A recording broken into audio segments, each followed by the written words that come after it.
Hello, everyone. This is Tom Fox. I'm the Compliance Evangelist, and I'd like to welcome you to episode 45 of Compliance Into the Weeds, a podcast with myself and Matt Kelly, where we take a deep dive into a compliance-related topic. Today, we take a deep dive into the recent July 4th holiday tone at the top example, or non-example, perhaps is a better way to phrase it, of New Jersey Governor Chris Christie, who took his family to the beach in New Jersey after closing them for the rest of the state of New Jersey. And we talk about this in the context of challenges for ethical leadership and how when a private law only benefits one person, that person has to exercise that law ethically. It's a fascinating discussion of leadership, ethics, and tone at the top. Compliance Into the Weeds is a part of the Compliance Podcast Network. Hello, everyone. This is Tom Fox, back again with my good friend and colleague Matt Kelly for another episode of Compliance Into the Weeds. We are out of the July 4th weekend holiday, but Matt wrote about a significant compliance and ethics related event. So I thought we might explore that. So Matt, why don't you tell us about your good friend down in New Jersey, Chris Christie? Yeah. Hello, Tom. I will be very qualified in describing Chris Christie as somebody who I admire or think is a good leader, because I generally do not. What I wrote about that caught my mind, and probably a lot of listeners saw this over the weekend of July 4th. I think that's Sunday, July 2nd. Chris Christie was seen on a state beach in New Jersey, and he was the only one on that beach because due to a budget standoff between Christie and the legislature in Trenton, New Jersey, they had a state government shutdown, and that would include all the public beaches that the state owns.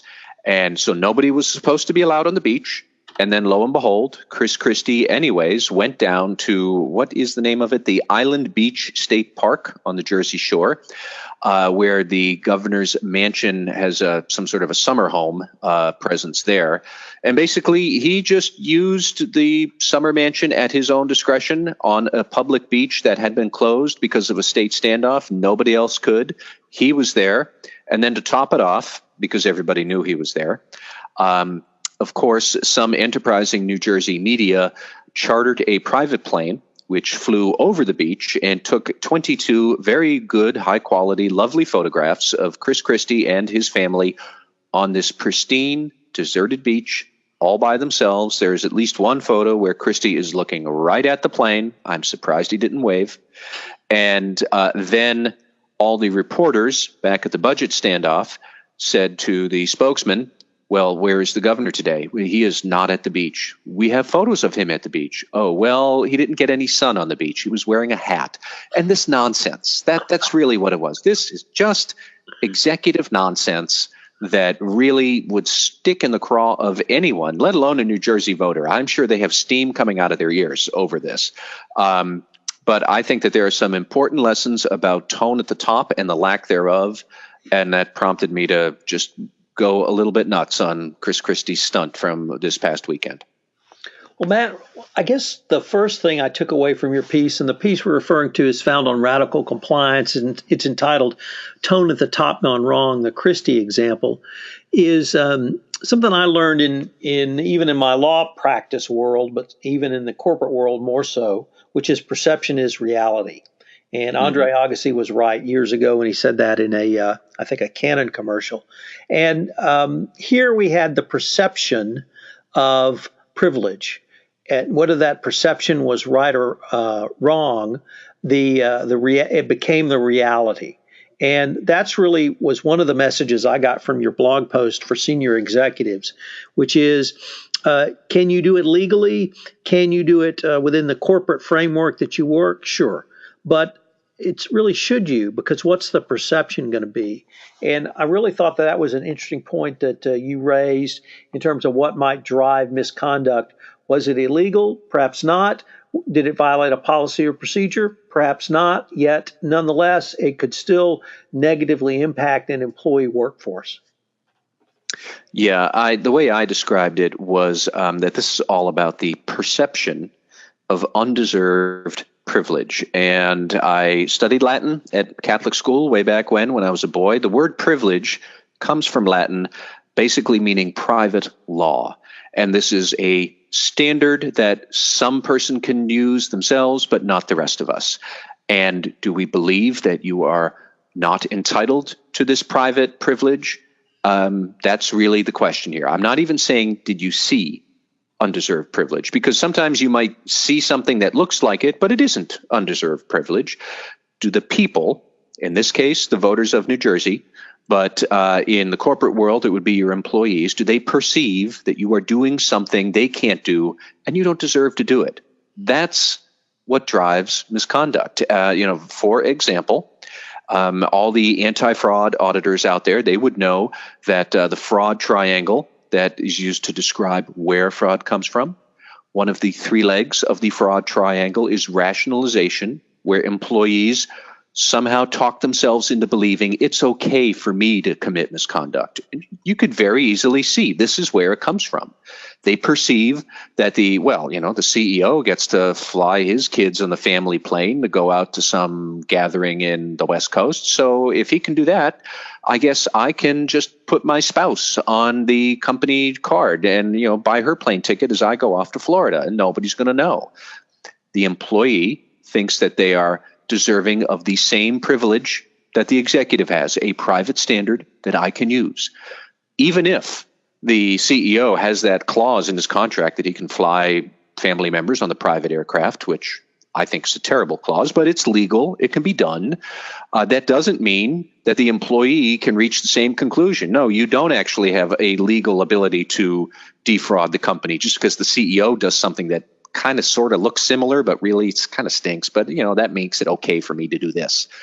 That's where all of this rationalization comes from. It comes from things like this, from a tone at the top that doesn't relay good ethical conduct. It relays this sort of petty behavior of undeserved private privilege that I can exercise and you can't. And that sends people down these rabbit holes of misconduct on their own.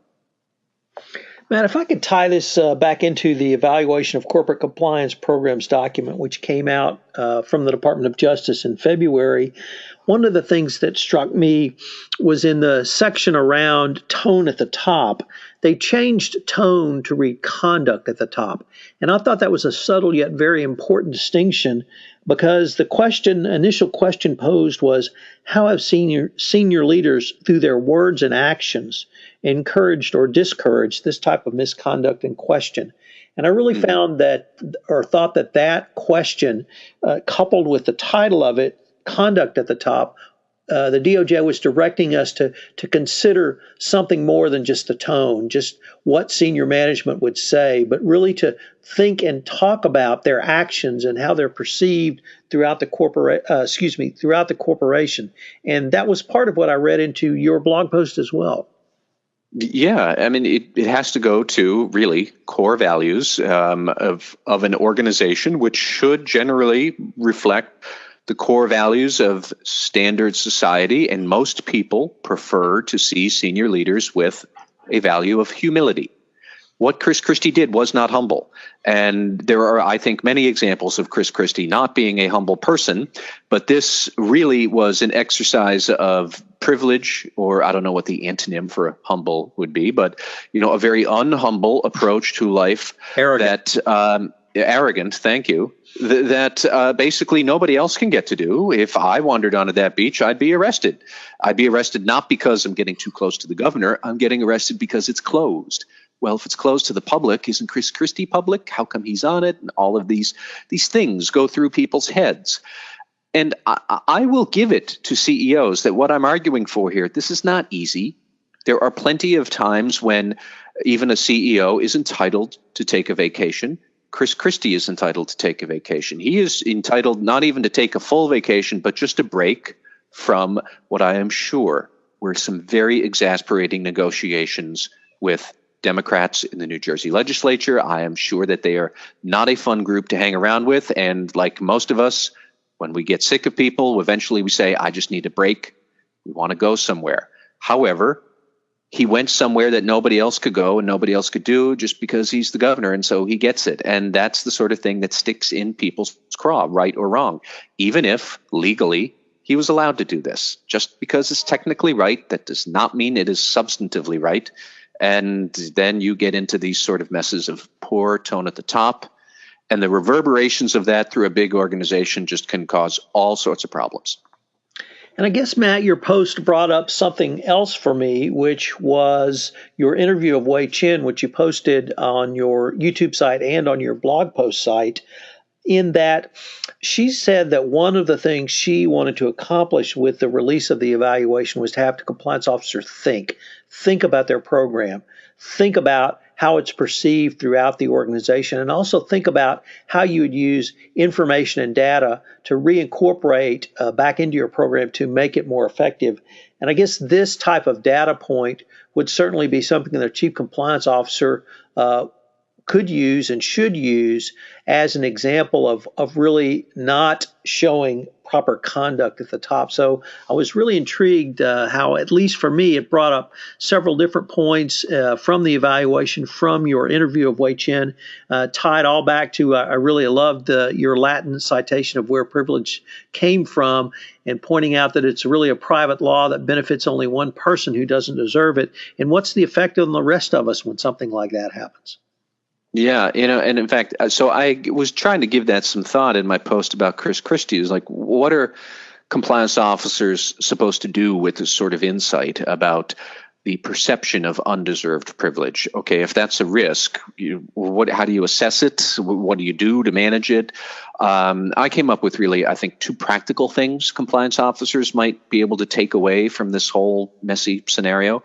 It is a great way to approach senior executives to talk about tone at the top and proper conduct, which are nice words to say, but they can be a little vague. What does it really mean? Well, it's certainly easy to show what it shouldn't be. And you could take Chris Christie's example and say it means not something like this. Now CEO, now compensation and nominating committees on the board, as you're devising plans and recruiting senior executives, make sure that you find people who wouldn't behave in this way, even if they're legally entitled to, and even if it kind of sucks that you can't just because it's not going to be worth it. But that's the sort of person you want, a good, humble leader. That would be one good way to put this to use. And the other thing is, like you said, trying to get some data and metrics around this. Do an employee survey of what they think of the tone at the top of the company.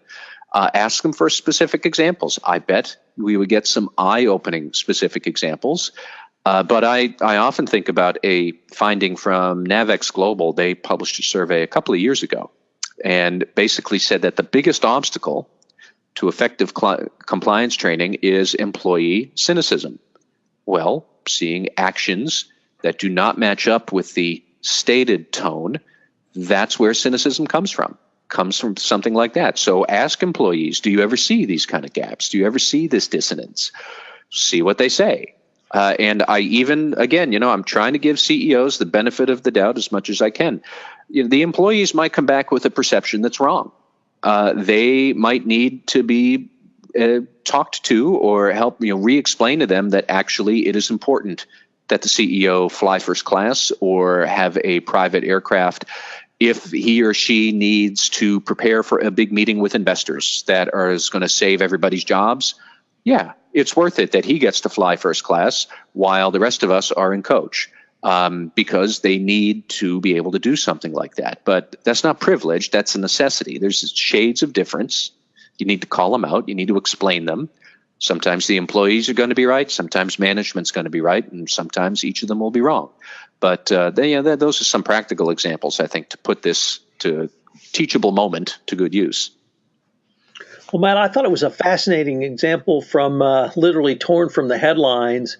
It certainly got a lot of press and play because of these photographs, but being able to utilize this in a way that I think not only helps the compliance practitioner and compliance professional inform a compliance program, but also really is just a direct lesson learned that you can present as a teachable moment to a chief executive or senior management about what really drives misconduct.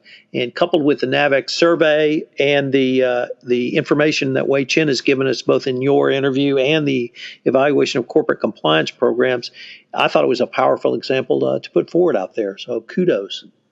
Well, we should give thanks to Chris Christie, because without him, none of this conversation would be possible. Well, Matt, on that note, perhaps we could wish our listeners a good week. And I've been visiting with Matt Kelly, founder of Radical Compliance, and we look forward to visiting with you again. Thank you, Matt. Thank you, Tom. Hello again. This is Tom Fox. I'd like to thank you again for listening to this episode of Compliance Into the Weeds. If you've listened to this podcast on iTunes, I would greatly appreciate it if you would rate our podcast, as it would help in our rankings, and also get the word out about the only compliance podcast to take a deep dive into a compliance-related topic. Also, if you have any questions, please feel free to email me at tfox@tfoxlaw.com or Matt at mkelly@radicalcompliance.com. We'd love to hear from you. This is Tom Fox. Thank you very much for listening to this episode of Compliance Into the Weeds, and we hope that you will join us again for another episode.